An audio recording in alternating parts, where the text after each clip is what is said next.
আসসালামু আলাইকুম প্রিয় দর্শক, আশা করি সবাই ভালো আছেন। গরিব ঘরের রাজপুত্র ধারাবাহিকটি যতই দিন যাচ্ছে ততই দর্শকদের প্রিয় হয়ে উঠছে।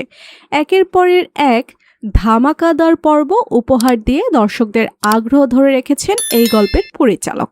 তবে আগামী পর্ব হতে যাচ্ছে আরো বড় চমকে ভরপুর। টানটান উত্তেজনা আর একের পর এক নাটকীয় মোড়ে জমে উঠবে পুরো গল্প।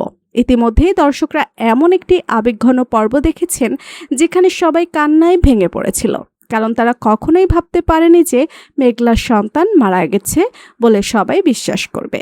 দর্শকদের একটাই ইচ্ছা ছিল, মেঘলা মা হবে আর অনিক ও মেঘলা তাদের সন্তানকে নিয়ে নতুন করে সুখের সংসার গড়ে তুলবে।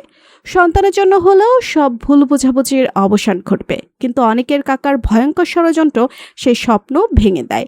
তার পরিকল্পনাতেই দাইমাকে দিয়ে পুরো ঘটনাটি ঘটানো হয়। তবে এবার সেই ষড়যন্ত্রের আসল সত্য সবার সামনে চলে আসতে শুরু করবে।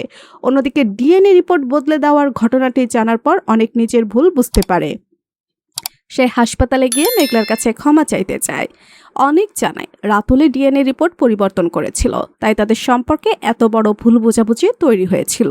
কিন্তু মেঘলা কোনো কথাই শুনতে চায় না। সে অনেককে হাসপাতাল থেকে বেরিয়ে যেতে বলে। ঠিক সেই সময় পুলিশ এসে দাইমাকে গ্রেপ্তার করে, আর অনেক পুলিশের কাছে দাবি জানায় এই ঘটনার মূল হোতা তার কাকাকেও যেন দ্রুত গ্রেপ্তার করা হয়।